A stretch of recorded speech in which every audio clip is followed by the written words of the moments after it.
नमस्कार. आपण आहोत अयोध्येत आणि अयोध्येतल्या काळाराम मंदिरात. आपण नाशिकचं काळाराम मंदिर सगळ्यांनी ऐकले. परवा नरेंद्र मोदी यांच्या दौऱ्यानंतर सगळ्यांनी ते पाहिलंही आहे. पण असंच एक काळाराम मंदिर या अयोध्येतही आहे आणि विशेष म्हणजे त्याचं महाराष्ट्राशी खूप जवळचं त्या मंदिराचं कनेक्शन आहे. अगदी गोंदवलेकर महाराजांपासून महाराष्ट्रातल्या असंख्य संत महंतांचे ज्या मंदिराला पाय लागले ते हे अयोध्येतलं काळाराम मंदिर. आणि या मंदिराचं सगळ्यात मोठं वैशिष्ट्य म्हणजे जे लोकांना जे माहीत नाही असं महत्त्वाची एक गोष्ट म्हणजे या मंदिरातल्या मूर्ती या प्रभू श्रीरामांच्या मूळ मूर्ती आहेत असं सांगितलं जातं. जेव्हा मंदिरावर आक्रमण झालं त्यानंतर शरयू नदीत या मूर्ती सोडण्यात आल्या आणि त्यानंतर या मंदिराचे जे गुरुजी होते त्यांना या मूर्ती स्नानाच्या वेळी सापडल्या आणि त्यानंतर या मूर्ती या मंदिरात स्थापन केल्या गेल्यात. असं हे भव्य आणि खूप प्राचीन आणि खूप महत्त्वाचं मंदिर. त्या मंदिरात आता आपण आहोत. आपल्याबरोबर या मंदिराचे व्यवस्थापक जे मूळचं महाराष्ट्राचं कुटुंब आहे ते म्हणजे देशपांडे कुटुंब. आत्ता आपल्याबरोबर देशपांडे गुरुजीसुद्धा आहेत. गुरुजी, आपलं साम टी व्हीमध्ये मनपूर्वक स्वागत. गुरुजी आणि त्यांचे सर्व शिष्य परिवार आहे. गुरुजी, एक थोडक्यात या मंदिराची आपण माहिती आपल्या दर्शकांसाठी द्यावी. हे कधी स्थापन झालं, कोणी स्थापन केलं? हे आपण इथे जे दर्शन घेत आहे हे राम पंचायतन आहेत. राम, लक्ष्मण, सीता, भरत आणि शत्रुघ्न ह्यांची स्थापना आजचा जवळजवळ 2000 वर्षापेक्षा अधिक काळ झाला आहे. उज्जैनचे महाराज विक्रमादित्य म्हणून झाले. त्यांनी अयोध्येची पुनर्स्थापना केली. त्यावेळेस अयोध्येला राम जन्मभूमीचं मंदिर बांधलं. शिवाय 5 मंदिरं बांधलीत. तर त्या मूळ मंदिरापैकी राम जन्मभूमीचं सर्वात मुख्य आणि मोठं मंदिर जे होतं 84 कसोटी दगडावरती ते मंदिर होतं. 40 मैल लांबपासून त्याचा शिखर दिसत होता. असं भव्य आणि दिव्य मंदिर विक्रमादित्यांनी बांधलं होतं. तर त्या राम मंदिरामध्ये हे रामराय तिथे होते. दुर्दैवाने 1528 साली बाबर बादशाहचं इथे आक्रमण होतं आणि त्यावेळेस तिथे एक सिद्धसंत होतात श्यामानंद सरस्वती म्हणून.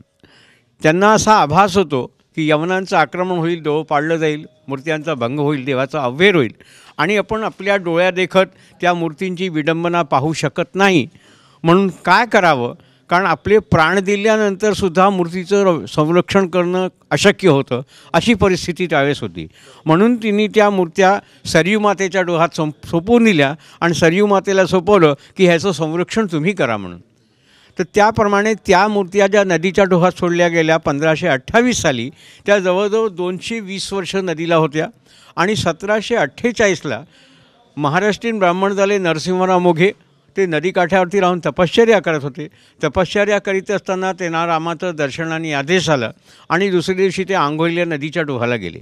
नदीच्या डोहामध्ये गेल्यानंतर त्यांना रामपंचायतन मिळालं आणि मूर्त्या प्राप्त होताना प्रथम उद्गार त्यांचा तोंडून निघाला की कायरामजी मिळाले, म्हणून हे कायराम नावाने विख्यात झाले. असं हे ह्यांचं नामकरण आहे. तसं ह्यांचं जुनं नाव जन्मभूमीला असताना हे विष्णुहरी नावाने पूजित होते. कारण आता 6 डिसेंबर 92ला जेव्हा तो ढाचा पाडला गेला त्यात एक शिलालेख निघाला आहे आणि त्या शिलालेखावरती उल्लेख आहे की यहाँ विष्णुहरीजी का मंदिर था. आणि आमच्या इथे देवळाच्या दाराच्या बाहेर जो दगड लागला आहे तो 150-200 वर्षापासून लागलेला आहे की विष्णुहरीजी की मूर्ती आहे. त्याप्रमाणे हा राम जन्मभूमीचा मूळ विग्रह आहे आणि नदीच्या डोहातून प्राप्त होऊन गेल्या 250 वर्षापासून आता संत सत्पुरुषांनी नामकरण केलं म्हणून आपण ह्यांना कायरामजी म्हणतोय. हे ह्यांचं वैशिष्ट्य आहे. आणि गुरुजी, विशेष म्हणजे संपूर्ण आता मी इथे नावही वाचली तर जोगळेकर, खेर, देशपांडे अशी सगळी मराठी कुटुंब या मंदिराशी जोडली गेलेत. तर नेमकं ती सगळी मराठी कुटुंब आणि आपलंही कुटुंब हे नेमकं कसं मंदिराशी जोडलं गेलं? इथे मूळ पुरुष ज्यांना मूर्त्या प्राप्त झाल्या तेव्हापासून आज पावेतो 10 गाद्या झाल्या. सध्या ही 10वी गादी आहे आणि प्रत्येक व्यवस्थापक जे पण झाले ते महाराष्ट्रीयन झालेत. आधी मोघे, देव, कुलकर्णी, जोशी, मढीकर, आंबेकर, आता देशपांडे आहेत. तर अशाप्रमाणे सर्व लोक आहेत. शिवाय आपल्या महाराष्ट्रातील सर्व संतपुरुष इथे येऊन गेलेले आहेत. ब्रह्मचैतन्य गोंदवलेकर महाराजांनी 3 वेळा अयोध्या यात्रा करताना या देवळात मुक्काम केलेला आहे. महाराजांचा आईचा देह 1896मध्ये अयोध्येला शरयू नदीच्या तीरावरती गेलेला आहे. त्यावेळेस महाराजांनी 3 दिवस मुक्काम केला होता. सज्जनगडला श्रीधर स्वामी महाराज म्हणून झालेत. त्यांनी इथे 3 चातुर्मास्य केलेले आहेत. वासुदेवानंद सरस्वती टेंबे स्वामी त्यांचे शिष्य दीक्षित स्वामी झाले. त्यांनी आश्विन वद्य सप्तमी शके 1849ला इथे समाधी घेतली आहे. त्यावेळेस महाराजांचा मुक्काम इथे होता. संगीतचे फार मोठे विद्वान विष्णू दिगंबर पळुसकर झालेले, त्यांनीसुद्धा इथे 1927मध्ये चातुर्मास्य केला, इथे कार्यक्रम केला. आजही त्यांचा कार्यक्रमाचा फोटो आणि त्यांचा पंपलेट आमच्या इथे उपलब्ध आहे. तर अशाप्रमाणे महाराष्ट्रातील ही संस्था संलग्न आहे. आणि शिवाय महाराष्ट्रातील येणारे जेवढे संत पुरुष आहेत किंवा भक्त आजही आहेत, ते सर्व इथं येऊन इथं दर्शन घेऊन आपल्या अयोध्ये यात्रेची पूर्तता करतात. कारण राम जन्मभूमी हे एक मुख्य ठिकाण तेव्हाही होतं आणि आजही आहे, परंतु त्याच्या मागे भूमी शब्द लागलेला आहे. राम जन्मभूमी, कारण आपण गेल्या 500 वर्षापासून भूमीकरता लढत आलो. त्या जागेला महत्त्व आहे. मंदिर इथे अयोध्येत 1 नाही 7,000 मंदिर आहेत, परंतु त्या जागेला महत्त्व आहे. तिथे रामाचा जन्म झाला आहे अशी श्रद्धा, आस्था, भावना आपली त्या ठिकाणाकरता होती. म्हणून गेल्या 500 वर्षापासून आपण त्या ठिकाणाकरता लढत राहिलो. हत्याराची लढाई लढलो, लाखो लोक बळी गेले तिने. त्यानंतर आपलं देश स्वातंत्र्य झाल्यानंतर आपण कायद्याचं युग झालं म्हणून कायद्याची लढाई लढलो. लोअर कोर्टपासून सुप्रीम कोर्टपर्यंत आपली लढाई चालू झाली. सुप्रीम कोर्टचा निकाल आला आहे, देशात सर्वांना माहिती आहे. मंदिरचं निर्माण चालू आहे. आज मंदिरचं निर्माण पूर्ण होत आलेलं आहे. आता इथे रामललाजीची स्थापना होणार आहे. तर भूमी दर्शन तिथे होत आहे आणि मुख्य दैवतेचं दर्शन आज पावेतो इथे लोकांना होत आहे, पुढेही होत राहील. ही व्यवस्था जी आहे ते रामरायातर्फे झालेली आहे. तर त्या कारणाने आणि त्याची सेवा, पूजा, अर्चा मुख्य ठिकाणची आपल्या महाराष्ट्रीयन लोकांच्या हातात आहे. हे आपल्या महाराष्ट्रीयन लोकांकरता एक गौरवाचा विषय आहे. गुरुजी, एक शेवटचा प्रश्न असा की ह्या मंदिरातल्या मूर्ती इतक्या प्राचीन आहेत आणि ह्याचं सरळ राम जन्मभूमीशी या मूर्तींचं नातं आहे, पण मग हे मंदिर इतकं अलिप्त का राहिलं? लोकांना याबाबत माहिती नाही, ह्याचं काय कारण असावं? कारण कोणालाच फार याबद्दल माहिती नाही आहे. कारण हेच खरं, ह्या मूर्ती खऱ्या उपासनेसाठी खूप महत्त्वाची ही जागा आहे खरं तर, पण अलिप्त आहे ही सगळ्यांपासून जागा. असं का? बऱ्याच लोकांना माहिती आहे आणि ज्यांना माहीत होतं ते इथं अवश्य दर्शनाला येतात. माहीत नसतं तर अयोध्ये महाराष्ट्रात इतक्या लांबून संत इथे आले नसते आणि ते इथे दर्शन घेत नाही.